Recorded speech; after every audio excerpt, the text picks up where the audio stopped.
भूपेश बघेल को 500 करोड़ का नोटिस क्यों मिला? क्यों मिला है?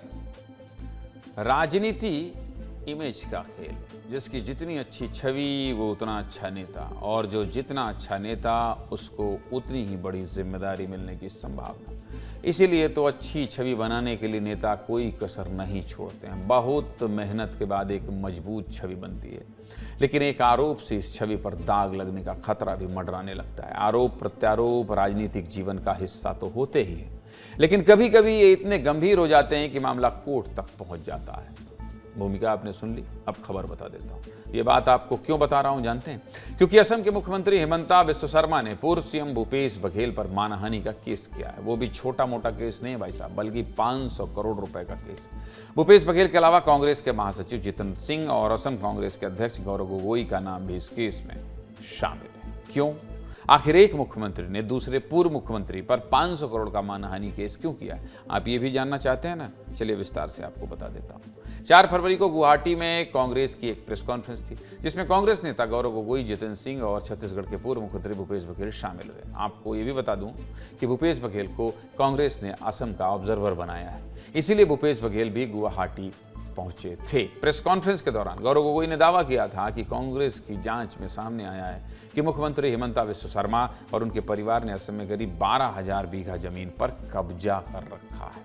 इसके बाद पूर्व मुख्यमंत्री भूपेश बघेल ने आरोप लगाया कि हिमंता बिस्वा शर्मा ने अपने कुनबे के साथ असम को लूटने का काम किया है, और साथ में यह भी कह दिया कि ऐसा कोई सगा नहीं जिसको हिमंता बिस्वा शर्मा ने ठगा नहीं। सबसे पहले भूपेश बघेल ने गुवाहाटी में क्या बयान दिया था, ये सुना देता हूं, सुनिए। एक लाइन में कहा जाए तो ये है कि ऐसा कोई सगा नहीं जिसको हेमंत बिस्वा शर्मा ने ठगा नहीं। एक लाइन में इसको कहा जाए, ऐसा कोई सगा नहीं जिसको हेमंत बिस्वा शर्मा ने ठगा नहीं। सबको ठगा है और सबको लुटा है। आसाम को लूटने का काम, और अकेले नहीं, पूरे कुनबा, उसकी पत्नी सहित पूरा लूटने का काम किया, और ये लगातार जारी है। कांग्रेस नेताओं के आरोपों के बाद असम की राजनीति में हलचल तेज हो गई है। सीएम हिमंता ने कांग्रेस के दावों को पूरी तरह से झूठा और छवि खराब करने वाला करार दिया है। साथ ही एक्स पर पोस्ट करके कानूनी एक्शन लेने की बात कही है। इसके बाद मुख्यमंत्री हिमंता ने एक्स पर दूसरा पोस्ट किया और भूपेश बघेल समेत कांग्रेस के 3 नेताओं पर 500 करोड़ का मानहानि केस करने की जानकारी दी है। मानहानि के केस पर पूर्व सीएम भूपेश बघेल की प्रतिक्रिया भी सामने आई। भूपेश बघेल ने सवाल खड़ा करते हुए कहा कि केस करने की बजाय सीएम हिमंता को अपनी संपत्ति की जांच करानी चाहिए। सीएम हिमंता बिस्वा शर्मा और पूर्व मुख्यमंत्री भूपेश बघेल को भी सुना देता हूं, सुनिए। मेरा ऊपर कुछ बोले थे, मैं बोला देखो, टिप्पणी कर में, प्रेस में झगड़ा करने से क्या फायदा है? अगर मेरा कुछ है तो कोर्ट में आप लोग प्रूफ कर दीजिए। इसीलिए मैं खुद ही उनको मौका दिया कि मेरा खिलाफ कुछ है तो आप बताइए। पहले ये बताए हेमंता कि 12,000 हेक्टेयर बीघा, क्षमा चाहूँगा, 12,000 बीघा जमीन में कब्जा है कि नहीं है? यही सवाल तो उठाया गोगोई ने। हम लोग प्रेस कॉन्फ्रेंस थे, बताया उसको कितनी जमीन है वो तो बताए। नामी बेनामी ये केस करने के बजाय उसको चाहिए ये था कि एक कमेटी घोषित कर दे हाई कोर्ट या सुप्रीम कोर्ट के जज के द्वारा, और उसकी संपत्ति की जांच कराए। यदि हिम्मत है तो कमेटी बनाए। भूपेश बघेल अभी भी आक्रामक हैं, लेकिन इतना बड़ा मानहानि का केस इससे पहले छत्तीसगढ़ में किसी नेता पर नहीं हुआ, इसलिए इस पर क्या हो गई है? राजनीति शुरू हो गई है। नेता क्या कह रहे हैं, सुनिए।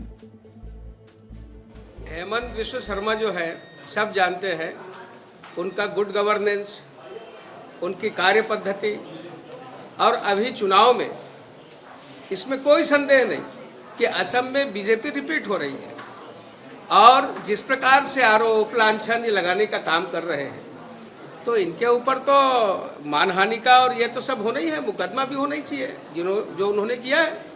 मानहानि के दावा करने से क्या आपकी झूठ को छुपा पाएंगे क्या? आप जांच की घोषणा कर दीजिए। सेंट्रल मतलब निष्पक्ष एजेंसियों को जांच की जवाबदारी देना चाहिए, बल्कि उन्हें तो चिट्ठी लिख देना चाहिए। हेमंत बिस्वा शर्मा जी को पार्लियामेंट के जेपीसी कमेटी से उनको जांच करा देना चाहिए ताकि दूध का दूध, पानी का पानी हो सके। अब ये सब मानहानि का नोटिस किसी को डराने के लिए देने से उससे तो आप पाक साफ नहीं हो सकते। आरोप लगा है तो उसकी जांच के लिए तैयार रहना चाहिए उनको। कुल मिलाकर आरोप प्रत्यारोप का मामला अब सिर्फ राजनीतिक नहीं रह गया है, बल्कि व्यक्तिगत भी हो गया है और चुनावी लड़ाई के साथ ही नेता कोर्ट रूम में भी आमने सामने होने वाले हैं।